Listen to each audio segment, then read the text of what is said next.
تلاقى خبجمتوتا هردفتوتا خينيا سكنتا تيجي سكنتا هاري أنكونو ولتي ديبني جرا سكنتا تيجي سكنتا أرانتنا تونس سكنتا يد شو جتوجا شو سكنتا غرغرا خيسموتا دادا إسني أفيرو لاف سكنتا تنا إسني جل كمني برودكشني أورو ملتي ميديا على إسني في كوبس نوتا أرانتنا خيسموتا كون قبل إسني في جرا خيسموتا تنس إنيو تنيجا سموت إسن كشتي جافي إسني تون حفن كابو خيسموتا خان خمولو ما لا لتوها خيسموتا كونس نمو إسن جارت تاني نمو إسن ديك صفات تاني akkasumatti yeroo dhiyoo sanatti sirba ajaa'ibaa kana baasuudhaan hawaasa biratti hedduu dhageettii guddaa argatee jira.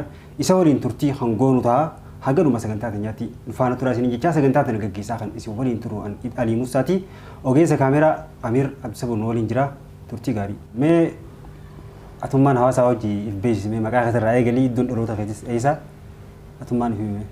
Sirriidha hawaasni gaa hanga tokko warri sooshaal miidiyaa irra jiraatan دون نبي خنيس جتشون دا نبي خنيس جتشون دا جتشون جمال تشجرا مدرونيس بيكم نسي جنا نس ولا لم نس وأنا كسيتي أتيس جا جرا درانو نبي هو جوات الرجال ولا فدبني أكخس ما هارتي رفتني ودبسوا قصنيف قالتهما الفرد أن إنماتو سب بديه مجاكم نافل بالبلو بيستوي تاريخ خلا مال تاتي duraan beektaa naaf inni bilbiltaa maal hojjannaa hojii fillee haat qashoo waliin turaan ta'eef hawaasni ni beeka. Maal ta'ee waan jiru akka beektaa dadhagamee ture. Dhugaadhaan sagantaa haaree eegalame kanarratti si dubbisuuf jalqaba sumarraa hin eegalaa jeetiin murteessee jechuudha. Hedduu bareedaadha hedduu bareedaadha waan bareedaa goote hedduu galatoomi. Gaa warra nan beekneef ibsuudhaaf maqaan kiyyaas Caalaa Ahmad Naanjaanii iddoon itti dhaladhee akkuma ati beektu magaalaa Baddeessaati. Adeemsa keessa akka carraatee Finfinnee galuu dandeenye akka galleettuu gallee Finfinnee keessa jirru alhamdulillah akkanaan sin jaa. Mee asirratti waan takkaan si gaafadha. Finfinneetti yeroo galle namni rukuddaan jechuu mudannoo ajaa'ibaati isa mudata.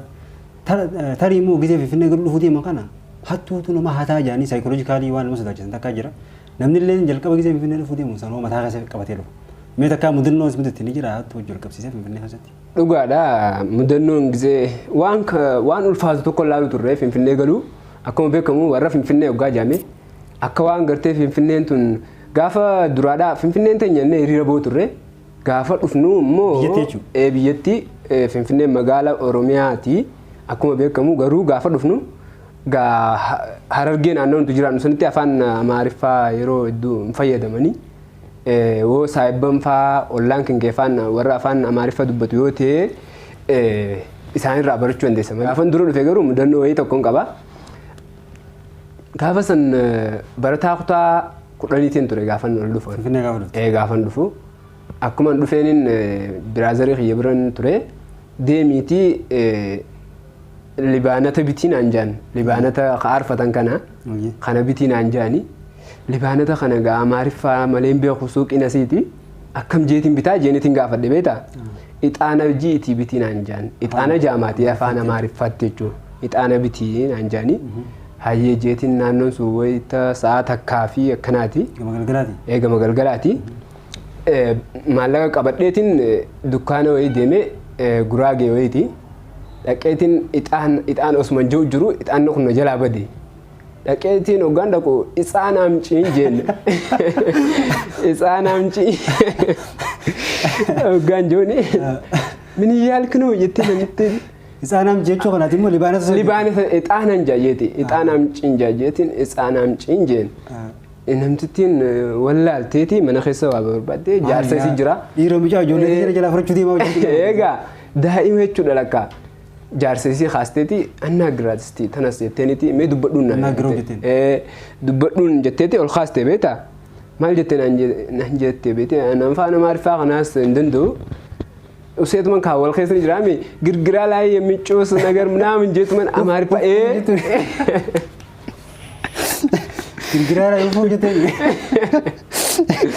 akkasii mudannoo akkasiiti samboota na kofalaniituma ixaan naan jedhan wajjin ayyee jaanitti achirraa muranii ixaana naa hannanii dhaqeetiin hoggaan faamiliitti immoo hoflannatti akka malee na koolanii Finfinneen mudannoo akkasii qabdi. Mee itti aansuudhaan artisti Caalaa gama aartii akkamiin dhufte mee jalqaba gama aartii akkamiin dhufuu dandeessi? Okay, sirrii dhagaa silaa aartii keessa namni seenee maquma nama guddaa kanallee ta'u aartistii oguu jaamee uummatuma gurguddaan walii sanii wajjin aartistii oguu jaanii nu yaaman xiqqishollee ofitti qaanfachaatu mallee ta'u waan nu yaamtaniif jecha hayyee jenneetuma isin jalaa waanna. Aartistii oguu jaangaa aartistoota maqaa nuti wajjin fudhachuu hin dandeenye hedduutu jira beektaa. Gama aartiitti akkiin itti dhufe fedhiitu gama aartiin na fidee jechuun hin danda'an amma.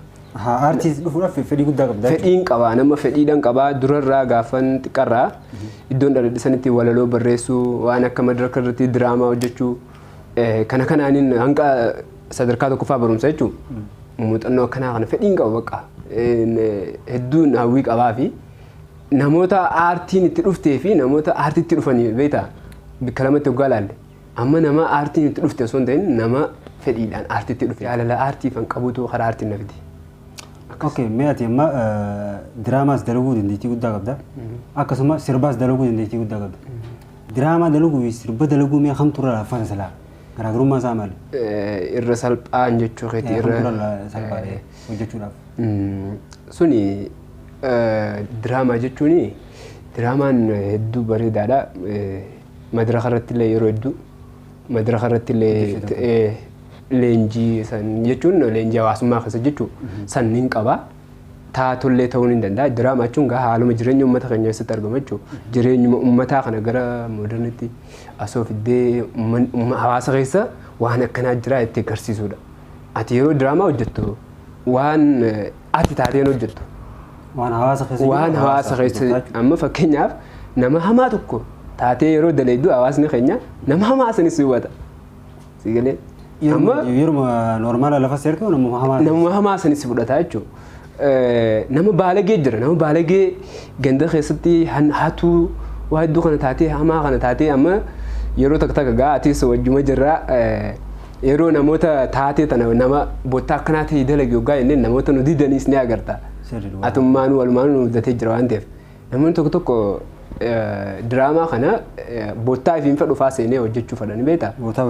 Bottaa babbareedduu fa'aa. San kan godhe ilaalcha hawaasni keenya diraamaadhaaf qabutu san ture ni beektaa? Saniif diraamaan muuxannoo waan hin qabuuf isaatirra salphaadha. Maaliifi sirba dalagurra diraamaatu irra salphaadha. Maaliifi jireenyuma keessattuu diraama jireenyummaa nuti jiraachaa turre diraamaa ta'uu danda'a jechuudha. Saniif diraamaa ture si salphata jechuudha. Irra naa salphata ni salphata. Mee diraamaa hojjette keessaa ilaa haga ammaatti kan ijoollee maatii Oromoo miidiyaa waliin hojjette keessaa fi haguma ammaa hojjette hundaa'u kamtu hedduu si gammachiise hedduu si toleesse kamtu hedduu si rifachiise. Sirriidha. Diraamaan yeroon allaalu yeroon dalaguu miira yeroon inni tokko kan ayyadaati kan nama mararu an mataan kiyyaa'u kaarakteera san hoggaan kanneen mucaan deebi'ee akkasuma fakkaatee ogolatti argamu diraamaan ayyadaa sun jechuudha. Kan nyaatarraa nyaatiin ijaamee gizee ayyadaan darbitu san hedduu nama dhagama. Nutuma warree hojjetu nama akkanaa kanaa jira jennee waan yaalleef jecharra jecha dhugaa san bikka dhugaa san hoggaa laallee hedduu garaa nama nyaata inni sun kun taakka ji diraamaan hedduu dinqisiifadhee diraamaa wantiidha soba dhiiraa kajoo isa awultii ta'ee hoggaa dhaabbannu san jechuun mala dubartiiti isa mala dubartiiti diraamaa mala dubartii sanii wooma yaadii akkana ta'e jeen mucaan wooma yaadmanatti kana adda godhee gowwaa dhugaa san fakkaatee jechuudha. Yeroo itti hoflaa viidiyoo sana irratti hoflaa qabachuu dadhabee qishoo seekuu kiyyaa'u irratti deebiin namni ilaale ni hubata. Haalaan na hofalchiisee addatti diraamaa addatti dasna godhe diraamaa sanii kan yeroo ammaan tanaa immoo diraamaa ayyadaa sanii wajjin wal qabata soba dhiiraa kajoo xara gaalestiroo yeroo hin jiru sanitti abbaan keessan gaafa maallaqa walitti isinii qabu abbaan keenya gaafa san ni rafee hin jeen leestirichaan hin jeen beektaa filmii kana akka tasaa ta'ee abbaa kiyya wajjin osoo laaluu jiruuti boottaa san jee abbaan kiyyalleen fuula rabbii deemanii jiranii rabbi rahmataa godhuufi anuu bikka san hoggaan abbaa kiyyaa wajjin laaluu osuma jiruuti maatii dhagaa hoggaan agarsiisu jiru gaafa abbaan keessan maallaqa walitti isinii qabu jiru keenya ni rafee jaa achirratti rifadhe abbaa yoo guduraaf duratti taa'ee ilaalu jira. Immoo diraamaa kana beektaa taatee hojjetu dhugaa sanii miti waan hawaasa keessa jiru. Garuu jalqaba abbaa kee rabbi rahmataa godhu teessanii abbaa keetii jiraatu. Osoo diraamaa sana irratti ati jecha kana afaan ifaastee jechuudha. Abbaan keessa horii qaba abbaan keenya rafaa si abbaa keetii hojjetaa diraamaa kana hojjetu. Akka malee rifadhe yeroo san bakka irra deddeebiitii waa'ee diraamaa kana ibsuudhaaf namni kun maatiin kun nu badee akkasitti barbaaba akkana jechuudha jeetiin waa'ee diraamaa kana fedhii malee jechuudha waan irri fadheef jecha irra deddeebi'ee immoo irra deddeebi'ee bar akkana jechuudha nama akkanaa jira jechuudha agarsiisnee ni jiraame akkasittiin amansiisee ni maatii miti jennee ni hubata waan akkasii faadhaan siin jaa. Jala Ahmed. Wayyee. Jaalalti takkaas qabdee ni beektii? Ayyaa. Waan hin hafne sabuun hin danda'amu waan ta'eef jecha na qabdee beekti. Mee jaalalti tun gisee nama qabdu nama hundaa akkuma adda addaa gooti jaani kagarii immoo nyaata dhorkiti kagarii immoo useetuma akkuma namaan lola nama nagaa kana yoo salaamtaa jaanii illee loloo namaa deebisa kagarii nyaata cufti kagarii immoo ni raffisti ati san keessaa mee gaafa jaalalchi si qabdu maal akkamsi godhu turte mallattoo akkam garsiisu turte? Jaalalchi tun beektaa akkuma amalatti abbatti nama qabdi janii an yeroo hedduu hawaasa keessattis ni qoosaa akkuma gaa jechuun waan hin qoosuuf jecha nama qoosu kana yoo du'ee dhugaa insaan beeku waan inni qoosatti waan baraniif jecha dhugaa hin hubatan irraa si galee sababa saniitiin miidhamullee dandeetti jira maaliif anarraa dhugaadha nama kana dhugaa jaalattee itti haasa'uun caalatti amma waan na qabdee beektuuf jecha haasa'uu caalaa namni sun walitti haasa'uu ni qaanfata itti ulfaata garuu ija isaa wallaan irraa laaltee ni hubatta ija isaa wallaalan irraa namni takka qabameeru jaalalaan iji tun tajaalalaati jettee laaluu ni dandeessa. Waan isa ajaa'ibu osoo afaaniin walitti hin dubbatin torbee lama keessa numaan deddeebi'aa bottaa sarara numaan deddeebiidha bakka numaan laalaa osoo walitti hin dubbatin jechuudha. Warra intalaa sun dura deddeebita? Moo boodaa nama jaalattis hin deddeebita? Waan akkasiiti. Akkasii laaluudhaaf jechuudha. Numa laaluutu waan bira dhaqes ni sodaadha waan ta'eef. Keessaa baasee inni manne immoo akka jaalatu itti ni manne ammoo ijumaan laaluuf ulaa sana dura.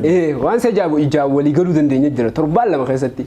Ijaan haasofnee finnee gaafa namarra kuttee itti baafattutti jechuudha. Yeroo itti baafattutti bakka qallaalii ta'a. Nama kana fi itti himattee moo namatti ergatte akka jaalattu? An sin jaaladhaa jee namaan himeen beekan. Afaan baafattee? Maaliif jaalalti baay'ee maaltu jedhani beektaa?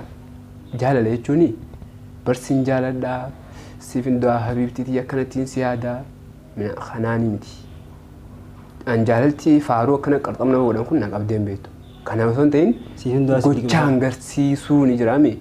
Gochaa maanuu yeroon an deddeebi'u yeroon akka malee siif yaadu. Yeroo nan deddeebi'ee hoggaan si ilaalu fuullee kiyya na ifu. Kan marrattu isinis Jumaan agarraan gammaddee qabu. Isillee nama yaadu waan ta'eef jecha ni hubata namni. Caan kun na jaalatee jira. Ni hubata.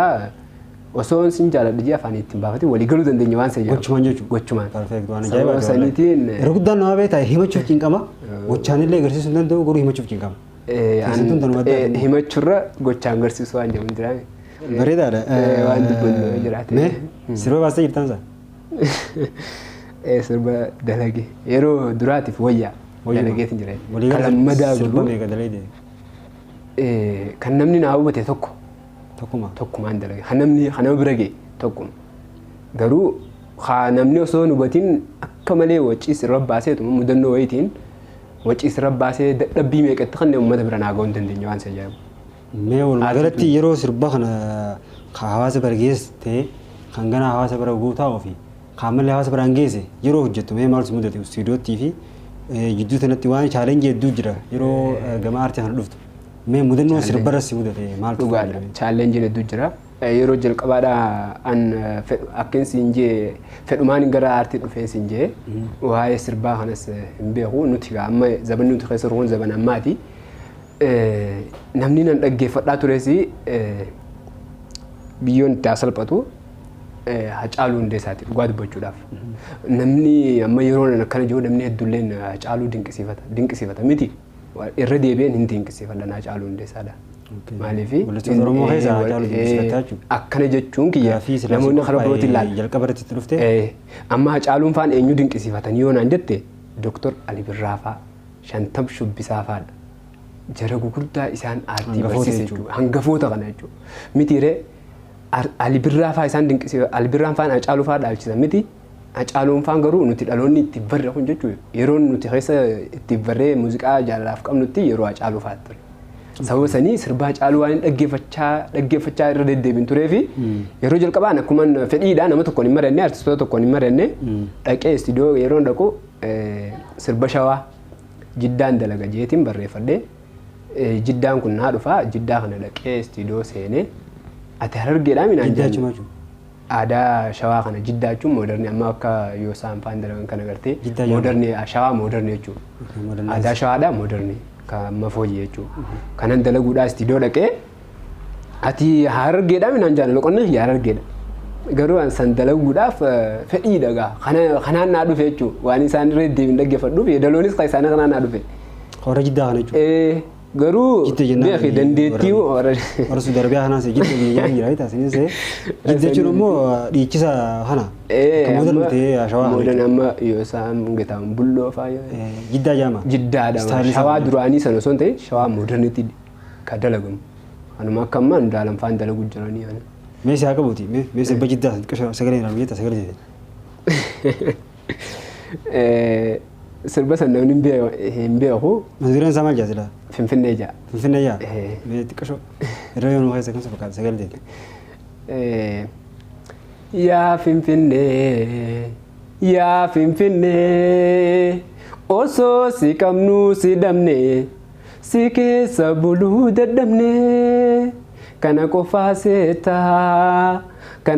seeta yaa namana, yaa namana.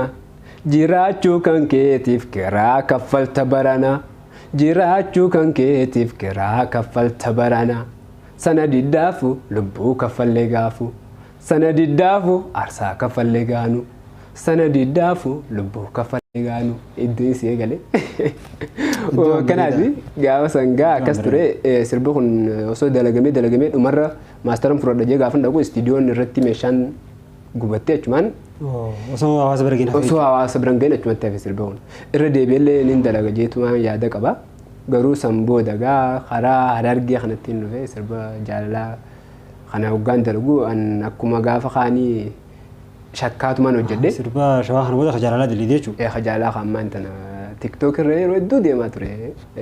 Itti fufa kanaas irraa qashoo qalcaa biraa godhatu bira beektaa waan hojiidha waan ta'eef hafuun qabu xiqqoo irraa laatu. Abshir ayyee akkana jaa.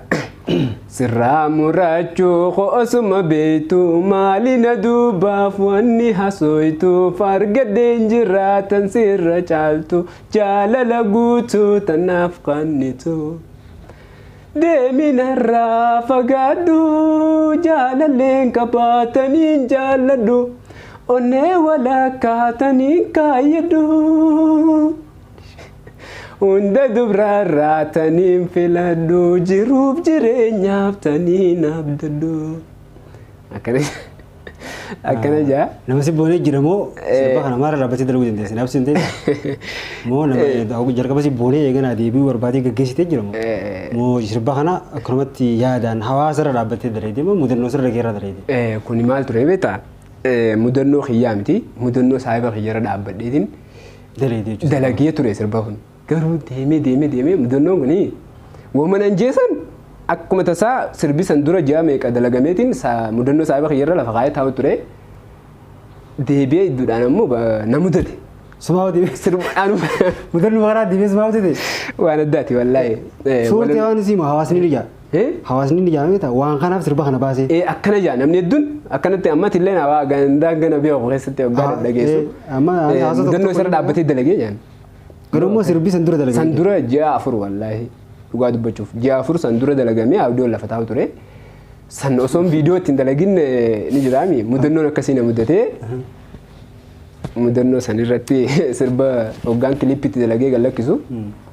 Bakka mudannoo isa mudateerraa jaaniiti hangina beeku shuurtaanii akkasii fudhatanii jechuudha.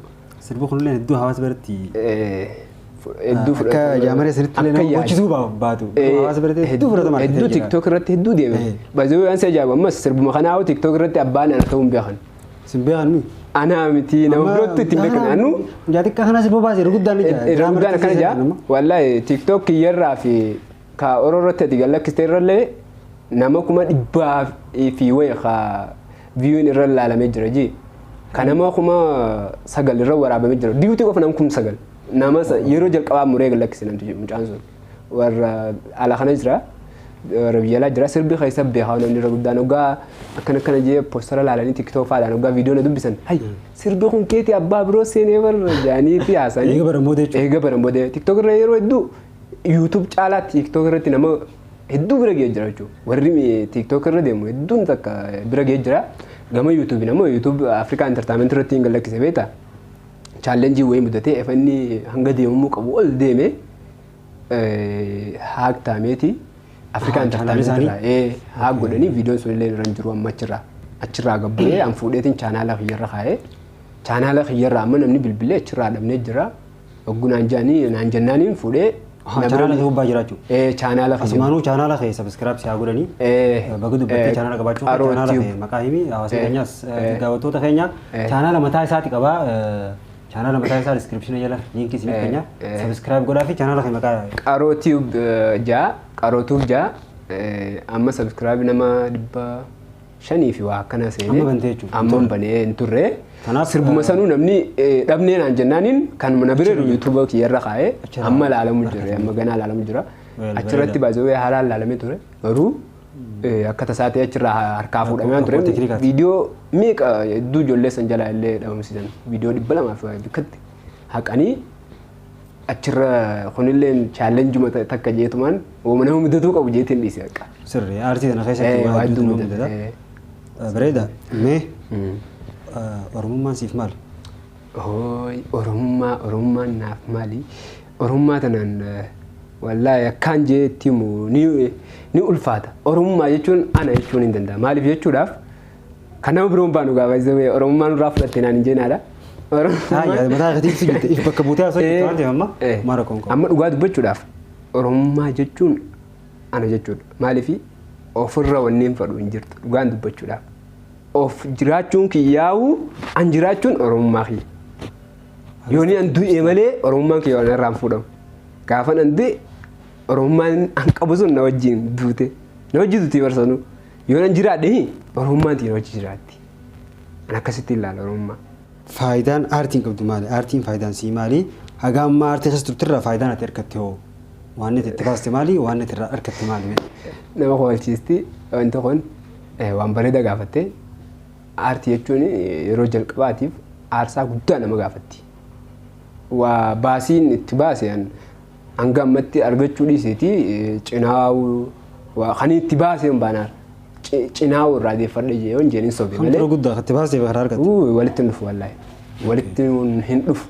Maaliif amma aartii nuti waan itti seenneef qabna ni beektaa? Aarsaa barbaaddi karaa dinagdeetiinis aarsaa ati gootee uummatatti as baatu waan ammaan faayidaan aartii irraa argadhe yoo jiraate uummata kiyya biratti xiqqisha sana dhageettii uummata kiyya biratti argachuudhaaf ni gammada. Maaliif hin jenni beektaa?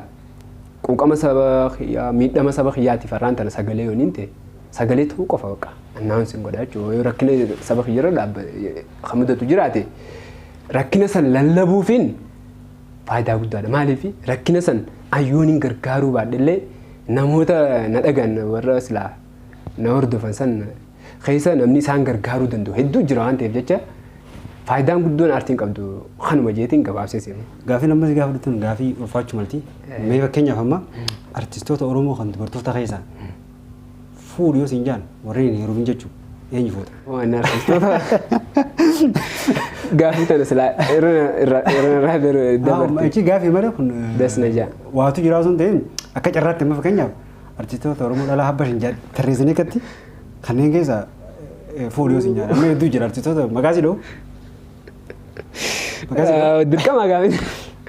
Dirqama. Beekullee baadhu artistoota. Gaafii deebisuun. Dirqama gaafii tana deebisuun. Deebisuun dirqama gaafii takka irra dabaluun ta'u maaliif ji gaafii sagantaa teenya kana keessa gaafiin qaxxaamuraatti ni jirti. Gaafiin akkumatti si gaafadhus ni jira waa hedduu jira. Kanaaf deebisuun dirqama. Foodii yoo sinjaan artistoota Oromoo warreen amma keetiitti jira hamma lafaa hoo jiran jechuudha. Ani hin beeku wal. Artistoota dubartoota kana yeroo iddoo walitti hin dhaabnu ni. Gurguddaa malee hin beektu. Gurguddaa malee hin beektu. Warra jechuun kaa'amee yoo ati. Amma kan si godhaa. Hanna fi Sabriinaa keessaa nam tokko foodii yoo sinjaan akka carraa sii dhiyeessanii Sabriinaa Jamal jechuudha. Isaan lachuu weellistoota Oromoo amma lafaa haa jiru. Kam keessaa filatta? Hannaan heerumtee bar. Akkasii egaa abootaay bannaan. Ayyee fakkeenyaaf haa heerumtullee akka carraatti yoo si dhiyeessan kam keessaa filatta? Amma filadhu jechuu yoo ta'in ta'in akka carraatti waan kun odoo dhufe Sabriinaa fi isii keessaa kam filatta? Aboo ijoollee wal beena waliin hin buusin irraa darbu. Akkasii ayyee haa ta'u. Gaafa sana dhiifamaa wajjin naaf kolchaa ijoollee tana lachuu wal beena waan ta'eef jecha takka yoon hin jee amma nam lama nama shari'aan nama afur ayyamtii isaan lachuun hin fuudhamu sin jee. Saniif hin jenne ammaan carraan ati qabdu lamaan keessaa tokko filachuu ta shari'aadhaa afur fuudhuudhaa achi booda san mirga keeti. Lamaan fuudhamu sin jee yeroo wayyu. Lachuu bakka takkatti immoo. Egaa carraadhaan isaan keessaa. Amma carraan kun A fi B lamaan keessaa tokko filadhoo jaan tokkuma filatta malee lachuun hin filadhoo itti gaafii dabdaa beeka. Ayyee. Mana barumsaatti filannoo jiraami filannoo san keessaa tokkuma filatta. Ayyee maaliin godhani beektaa? Sabriinaan filadha. Hannaan heerumtee jirti waan ta'eef jecha. Sabriinaa filataa jechuudha. Kanuma gaafii fidhu reessite. Itti aansuudhaan mee harmee ta'e jecha tokkoon ibsi. Harmee jechuun jireenya kiyya hin jaalle jireenya kiyya yookiin wallaahi rabbi gaditti gaa waan jeesu hin qabu. Harmee tiyya jechuun jireenya kiyya gammachuu tiyyas jireenya kiyyas gammachuu tiyyas akkaan hin gammadu jechuudha. Kanatti sirba shantam shubbisaa tokko dhaggeeffattee yoo jiraatte waa'ee haalaati hedduu sirba hedduu waan hamilee nama tuqu odoo rabbii gaditti namni sujuudaniif jiraate ayyewaa haala tiyyaa fi sujuuda sanarraa illee hin ka'u dhuga odoo lubbuu namaa kan hin danda'amte tiyya sii kanneetiin anu gumee kan waan jiru gartee sadarkaa haala isaatti ibse dhugaa wallaahi hedduu dhugaadha laal namni ammaan tana gartee nama ifiin fadhaami namni abbaan fedhe sun gachuu ifirra kan nama jaalatu haadha takkittii qofa sirra ifa lubbuu ifii tanarra gartee si jaalatti bar waan si ajaa'ibu amma naman ifirra fadhu hin qabuun sin jee reefuun tana. Kanaaf jaalala dhugaa haadha jechuun gaafii si qabadhee sin ture jaalaltii dhugaa isaa argamtii gaafii jiru as keessa qabadhee sin ture garuu immoo osoo hin gaafiyyuu sin gaafatiin deebisaa argachuu jira maaliif jaalaltii dhugaadhaa bakki jirtu haadha ofii qofa bira. Kanuma kana miti. Sirri. Maaliif ilmi namaa si ganuu danda'a guyyaa keessaa yoo ilmi uffattan si ganuu danda'a si dhiisuu danda'a. Dhugaa keessa. Garuu haati ta'e gonkumaa haati isii aarsitu daranaa si jaalachaa deemti. Sirri. Wanna ati amma itti kana irratti yaada tokko naa dhufe. Maali beektaa? Jaalala jechuun jaalala waggaa jedhamu jaalala amma ati na jaalatta yooniin ta'e yooniin si jaaladhe ansin jaaladha jee qofa osoo hin danda'u jaalala dhugaatii jechuun illee xiqqishoon ulfaata maaliif siif hin kafale jazaa keetiin si kafale ati na jaalannaan si jaaladhe wal qixa jechuudha kun si jaalachuu fi wajji jireenya hawaasaatiin tokkuma jechuu ni dandeenya maaliif yoo ta'e jaalaluma haadhaa tana mee ilaalee amma waan ati irratti jechuudha osoo ati aarsitu mee ilmoo takka ni jira ilmoo furrii qabdii fokkottuudha yeroo ijoollummaa keenyatti jechuudha ilmoo furrii firraatoo tabbifallee rabbiin yoo fokkisellee namni itti dhiyaatee ifitti hammatee furrii sana wajjin fi qabee jaalatu gonkumaa haadha malee hin jiru beekadhu haadha namni akkasii osoo ati jibbiteellee tasi jaalatu haati si galee nama ati jibbuu hin dandeenye jechuun jaalala jechuun jaalatti dhugalleen gama yeroo takka takka nin arkaa namuma ka isiin hin jaalannillee gartee hara dhalaa fi dhiiratti illee odeessine jechuudha isiin hin jaalattuuni inni immoo yoo ati isiin sun jaalattu dhiisii jetteen sadarkaa aaruudhaa kagoo. Ka isiin miitu jaalata. Amma jaalala dhiiraa fi dhalaa jidduu jirtu jechuudha. Tunillee takka takka ni mul'atti darbee jechuudha. Jaalala dhugaa jechuun amma kamtu jaalala dhugaati. Jaalalti jaalala inni isiif qabutu dhugamoo osoo inni jaalatu itti wanti tana dhugaa. Jaalala inni isiif qabu sun dhugaadha. Amma taadhaati wajjin xiqqisha walitti dhiyaatti malee hin geessu. Hiyyummaan kun ogguu baay'ate. Ayilii takkaan namatti horama. Ayiliin sun ammoo namaa shawwadamuu caala shawwadu irratti nama si kakaafti. Ati namaaf sobamurra nama amanamummaa ta'urraadhaa achi si babaafte ayiliin guddatte jechuudha. Ayilii heddummaatteetu akkas godha. Dubartiin hundi ni qabdi. Yeroo jaalatte yeroo feete haa turtullee yoo feete ta jaalatte hedduu janaajjanta hedduu haasofsiista miti. Bilxummaa isaanirraa kakee ammayyummaa san waan ifirratti arganiif jecha carraan dhalaan qabdu dhugumatti kan illee kan nuuf danda'u hedduu haasofsiisuun mirga isaaniiti. Garuu sobbuun ammoo sirriidhaan jaa. Maaliif yoo ta'e ati dhiiraa yeroo barbaaddetti hedduu 4-5 haasofsiistee bultii hojii jaarannattee qabsiistee afranuu dhiisteetillee tanuma jaalatin hunda cabsaa seentee fuudhuu dandeessa. Dhiira waan ta'eef jecha ni gaafatta dhiiraami safuun hin jiru jechuudha. Warra dur ammoo warra dur keessatti aseennaan ni jira. Dubartiilleen dhiira jaalatte aseennaa heddii darbattee amma aadaa sanarratti Saaliyaan artisti Saaliyaa Saamiidhaa hojjettee turte. Amma dhiyoon tana kan lakkifame kana jechuudha. Aadaan aseennaa sun aadaan Oromoodhaa duraanii sun dhalaafillee mirga keessa jirti. Dhiira jaalatte takka heddii darbattee akka itti horumuu dandeessu jechuudha fedhiisitiin. Aadaan sun waan dhokatee jiruuf jecha ammaan tana carraan isaan qaban maal ture? Hedduu janaajjananii dafee gaa'ilaaf isaan gaafatu.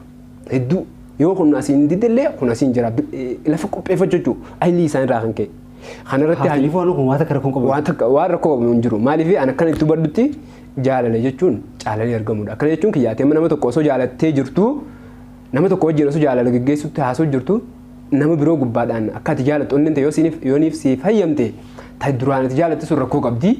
Hanqina jaalala guutuu waan onnee tenteetiif imoojiiniif jecha gubbaadhaan jaalachuu onneen teessi hayyamte jechuun tajala duraan dursa jaalatte sun rakkoo qabdi jechuudha. Jalaa baastee tun caaltee argamteemi tana galchuun dirqama sun hin miidhamtu jechuu qiyyaamti sunis ni miidhamti. Garuu immoo asirratti namni kun hanqina akkamii jaalalaaf yoo qabaatee baasuu bahaa waan jedhamu dhugarraa yoo kijiba dhume waan ati feene irraa hoggote malee yoo dhugumaan jaalatan dhugaadhaa wajjin wal jaalachaa jiraatan nama feetisa yoo gubbaadhaan kas janaajjanu taate'u abadan onneen tente tolee ittiin fudhattu.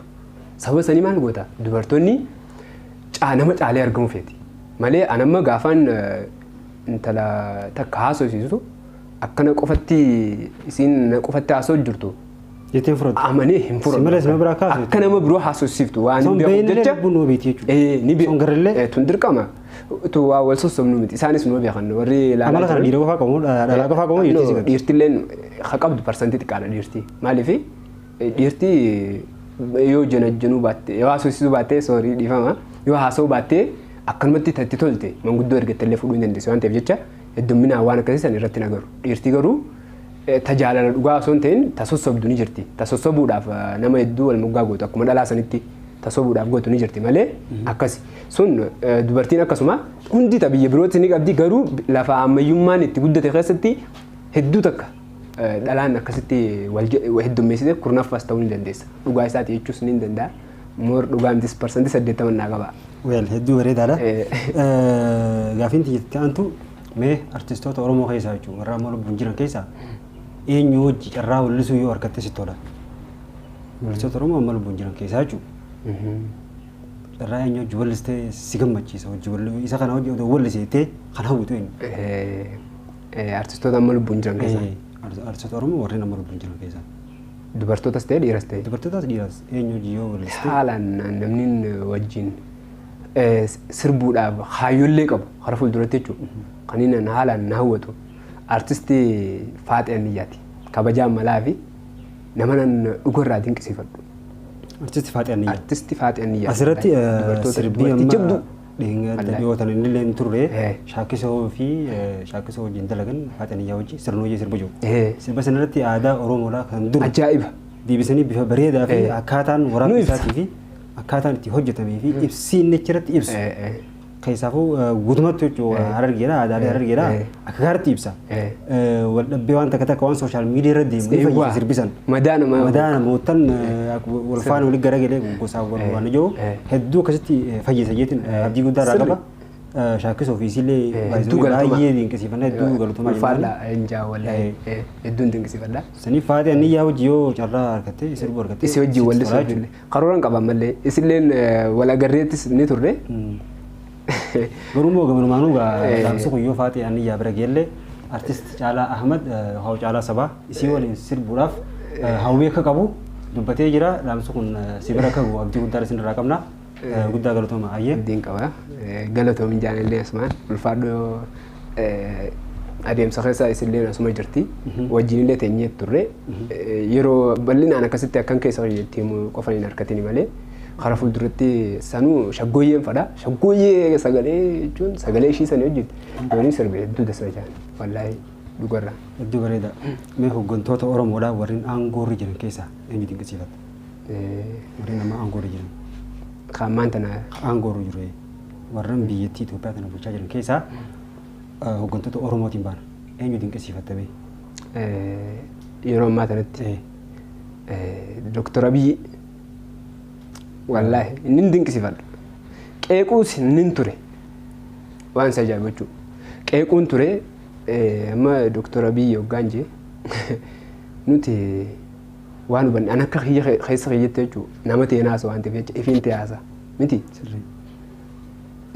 أكان سدين كسيفال لو خن نقولي وان سياسني تي nama hayyuu Oromoodhaa tokko wajjin wal qunnamee akkaataa adeemsa siyaasni kun akkami waan jamachuun keessa ifenni akkanatti xiqqishoo irraa naa ibse boodarra siyaasa jechuun daawwaan akkanaati jechuu ifanitti dhiyaadhee karoorallee ni jiraame waan dalagamanii fi waan amma hojjetamaa jiruu fi waan hojjetames hoggaan itti dhiyeenyaan jechuun nama guddaa wajjin carraa taa'umsaa hoggaa argatte iccitiin beetaa bahuun illee gaarii miti beetaa waan kan inni itti dhiyeenyaa waan naaf akkasin naaf ibseef jecha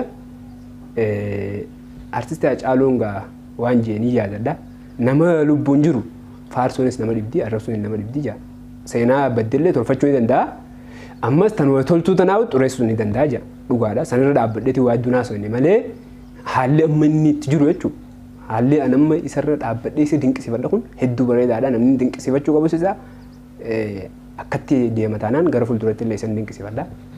kabajamtoota daawwattoota keenyaa sadarkaa takkaffaaratti sagantaa tanaaf kan ispoonsara nuuf tahee baankii Raamisi jechuun baankii uummataati baankii keessanii yeroo dhiyootti eebbifamee hojiillee eegalee jira namoota akkaawuntii baankii Raamis kana banatanii akka fayyadamtan baankii keessanii baankii dhalarraa bilisaati baankii islaamaati baankii Raamis hawaasni islaamaa cufti itti fayyadamuu qaba hawaasa islaamaati miti kan musliman ta'in illee akka itti fayyadamu baankii Raamis carraa